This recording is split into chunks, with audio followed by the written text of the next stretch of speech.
ನಾನು ಈ ಚಾನಲಲ್ಲಿ ಯಾವತ್ತೂ ಈ ಮಾತು ಹೀಗೆ ಮಾತಾಡಲಿಕ್ಕೆ ಹೋಗಲಿಲ್ಲ. ಸೊ ಫಸ್ಟ್ ಟೈಮ್ ಹೀಗೆ ಮಾತಾಡಲಿಕ್ಕೆ ಹೋಗ್ತಿದ್ದೇನೆ. ನಿಮ್ಮ ಹತ್ರ ಒಂದು ಸಣ್ಣ ಸ್ಟೋರಿ ನಾನು ಶೇರ್ ಮಾಡಲಿಕ್ಕೆ ಹೋಗ್ತಿದ್ದೇನೆ ಇವತ್ತು. ಸೊ ನಿಮ್ಮ ಹತ್ರ ಒಂದು ಸಣ್ಣ ರಿಕ್ವೆಸ್ಟ್, ಈ ವಿಡಿಯೋ ಎಂಡ್ ತನಕ ನೋಡಿ, ವಿಡಿಯೋ ಸ್ಕಿಪ್ ಮಾಡಿದ್ರೆ ನೋಡಿ ಅಂತ ಹೇಳ್ತಿದ್ದೇನೆ. ಏನು ಸ್ಟೋರಿ ಅಂದರೆ, ಈ ಸ್ಟೋರಿನಲ್ಲಿ ಒಬ್ಬ ಹುಡುಗ ಇದ್ದಾನೆ. ಆ ಹುಡುಗನ ಮುಂದೆ ಎರಡು ದಾರಿ ಇದೆ. ಒಂದು ಲೆಫ್ಟ್ ಹೋಗುತ್ತೆ ಆ್ಯಂಡ್ ಇನ್ನೊಂದು ರೈಟ್ ಹೋಗುತ್ತೆ. ಎಸ್ಯೂಮ್ ದ್ಯಾಟ್ ಆ ಸ್ಟೋರಿನಲ್ಲಿ ಆ ಹುಡುಗ ನೀವೇ ಅಂತ ಎಸ್ಯೂಮ್ ಮಾಡಿ ಇವಾಗ. ಸೊ ನನಗೆ ಎಂಡಲ್ಲಿ ಹೇಳಿ, ನಿಮ್ಮ ಆನ್ಸರ್ ನನಗೆ ಬೇಕು. ಆ ಸ್ಟೋರಿ ಕೇಳಿದ ಮೇಲೆ ನೀವು ಏನು ಥಿಂಕ್ ಮಾಡ್ತೀರಂತ ನನಗೆ ಗೊತ್ತಾಗಬೇಕು. ಸೊ ಏನು ಸ್ಟೋರಿ ಅಂದರೆ, ನಾನು ಆ ರೂಟ್ ಬಗ್ಗೆ ಹೇಳ್ತೇನೆ, ಎಕ್ಸ್ಪ್ಲೇನ್ ಮಾಡ್ತೇನೆ ಏನು ರೂಟ್ ಅಂತ.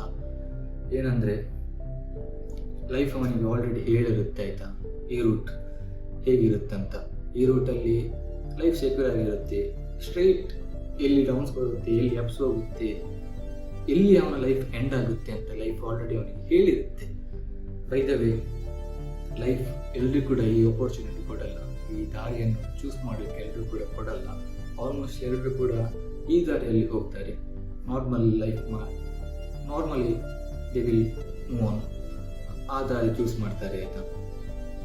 ಸೊ ಈ ದಾರಿ ಏನಂದರೆ, ಲೈಫ್ ಅವನಿಗೆ ಆಲ್ರೆಡಿ ಹೇಳಿರುತ್ತೆ, ಈ ದಾರಿ ನೀನು ಚೂಸ್ ಮಾಡ್ತಿದ್ದಿ ಅಂದರೆ ಈ ದಾರಿ ಒಳಗೆ ತುಂಬ ದಾರಿ ಇದೆ. ನೀನು ಎಲ್ಲಿ ಹೋಗ್ತಿ, ಎಲ್ಲಿ ರೀಚ್ ಆಗ್ತಿ, ತುಂಬ ಡೌನ್ಸ್ ಆ್ಯಂಡ್ ಅಪ್ಸ್ ಇದೆ, ತುಂಬ ಕರ್ವ್ಸ್ ಇದೆ, ಕಷ್ಟ ಇದೆ.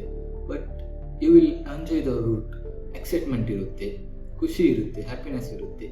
ಈ ರೂಟಲ್ಲಿ ಖುಷಿ ಇರುತ್ತೆ, ಹಣ ಇರುತ್ತೆ, ಎಲ್ಲ ಇರುತ್ತೆ. ಬಟ್ ಎಂಜಾಯ್ಮೆಂಟ್ ಇರಲ್ಲ, ಎಕ್ಸೈಟ್ಮೆಂಟ್ ಇರಲ್ಲ, ಬೇಗ ಬೇಡುವಂಥ ಕೆಲಸ ಮಾಡ್ತಿರ್ತೇವೆ. ಬಟ್ ಈ ರೂಟಲ್ಲಿ ಲೈಫ್ ಅವನಿಗೆ ಆಲ್ರೆಡಿ ಹೇಳಿರುತ್ತೆ, ನೀನು ಏನು ಕೂಡ ಎಕ್ಸ್ಪೆಕ್ಟ್ ಮಾಡಬಾರ್ದು. ಲೈಫ್ ಅವನಿಗೆ at the end of the day reward ಕೊಡಲಿಕ್ಕೆ ಕೂಡ ಚಾನ್ಸ್ ಇದೆ, ಏನು ಕೂಡ ಹೇಳಲಿಕ್ಕೆ ಆಗಲ್ಲ. It depends. ಲೈಫ್ ಅವನಿಗೆ ಅದು ಆಲ್ರೆಡಿ ಹೇಳಿರುತ್ತೆ, ನೀನು ಎಕ್ಸ್ಪೆಕ್ಟ್ ಮಾಡಬಾರ್ದು. ಹಾಗೆ ಆಗೋದಾದರೆ ಆ ದಾರಿ ನೀನು ಚೂಸ್ ಮಾಡಂತ ಅವನಿಗೆ ಹೇಳುತ್ತೆ. ಬಟ್ ಆ ದಾರಿಯಲ್ಲಿ ನೀನು ಖುಷಿಯಲ್ಲಿ ಇರ್ತಿ, ಎಕ್ಸೈಟ್ಮೆಂಟ್ ಇರುತ್ತೆ, ಹ್ಯಾಪಿನೆಸ್ ಇರುತ್ತೆ. Because it is your passion, right? ಅದಕ್ಕೆ ಇಲ್ಲಿ ಎಕ್ಸೈಟ್ಮೆಂಟ್ ಇರಲ್ಲ, ಬೇಗ ಬೇಡುವಂಥ ಕೆಲಸ ಮಾಡ್ತೇವೆ. ಬಟ್ ಈ ದಾರಿಯಲ್ಲಿ ಮನಸ್ಸಿಂದ ಕೆಲಸ ಮಾಡ್ತೇವೆ, ಆ ಖುಷಿಯಿಂದ ಕೆಲಸ ಮಾಡ್ತೇವೆ. ಏನು ಕೂಡ ಕಷ್ಟ ಬಂದರೂ ಕೂಡ ಆ ಕೆಲಸ ಬಿಟ್ಟು ಬಿಡಲ್ಲ, ಹಾಗೆ ಇರ್ತೇವೆ. ತುಂಬ ಅಡ್ಡಗಳು ಬರುತ್ತೆ, ತುಂಬ ಅಪ್ಸ್ ಆ್ಯಂಡ್ ಡೌನ್ಸ್ ಇರುತ್ತೆ. ಬಟ್ ಸ್ಟಿಲ್ ಖುಷಿಯಲ್ಲಿರ್ತೇವೆ, ಆ ಕೆಲಸ ಮಾಡ್ತೇವೆ, ಹೋಗ್ತೇವೆ.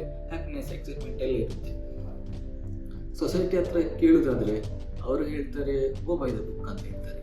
ಈ ದಾರಿ ತಗೋ, ಈ ದಾರಿ ಸೇಫ್ ಇದೆ, ನಿನ್ನ ಲೈಫ್ ಸೆಕ್ಯೂರ್ ಆಗಿ ಇರುತ್ತೆ, ಏನು ಕೂಡ ಆಗಲ್ಲ, ಏನು ಕೂಡ ಪ್ರಾಬ್ಲಮ್ಸ್ ಬರಲ್ಲ,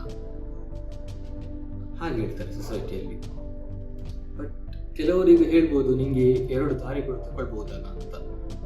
ಎಸ್ಯೂಮ್ ದಟ್ ಲೈಫ್ ಆ ಆಪರ್ಚುನಿಟಿ ನನಗೆ ಕೊಡಲಿಲ್ಲ, ಕಾರಣ ನನಗೆ ಒಂದೇ ದಾರಿ ಚೂಸ್ ಮಾಡಲಿಕ್ಕೆ ಆಪರ್ಚುನಿಟಿ ಕೊಡ್ತಾ ಇದೆ.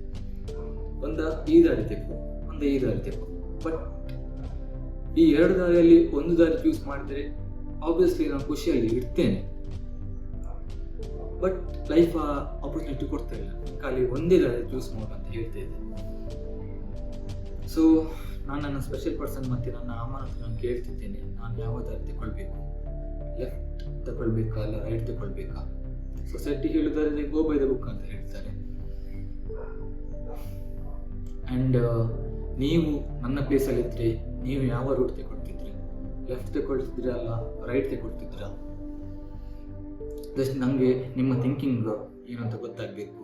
ನೀವು ಸೆಕ್ಯೂರ್ ಪರ್ಸನ್ನ ಅಥವಾ ನಿಮಗೆ ಎಂಜಾಯ್ಮೆಂಟ್, ಎಕ್ಸೈಟ್ಮೆಂಟ್, ಹ್ಯಾಪಿನೆಸ್ ಬೇಕಾ ಲೈಫಲ್ಲಿ ಅಂಥ ಪರ್ಸನ್ನ? ನೀವು ಯಾವ ಪರ್ಸನ್, ನೀವು ಹೇಗೆ ಥಿಂಕ್ ಮಾಡ್ತೀರಂತ ಎಲ್ಲ ಗೊತ್ತಾಗುತ್ತೆ ನಿಮ್ಮ ಕಮೆಂಟ್ ಸೆಕ್ಷನಲ್ಲಿ. ಸೊ ಪ್ಲೀಸ್, ಇದೊಂದು ರಿಕ್ವೆಸ್ಟ್ ನಿಮ್ಮ ಹತ್ರ, ಈ ಟೈಮ್ ಎಲ್ಲರೂ ಕೂಡ ಕಮೆಂಟ್ ಮಾಡಿ ಅಂತ ನಾನು ಕೇಳ್ತಿದ್ದೇನೆ ನಿಮ್ಮ ಹತ್ರ. I want to know your thought, I want to know your thinking, I want to know your ನೀವು ಯಾವ ಟೈಪ್ ಪರ್ಸನ್ ಅಂತ ನನಗೆ ಗೊತ್ತಾಗಬೇಕು. That's all. ಬಾಯ್.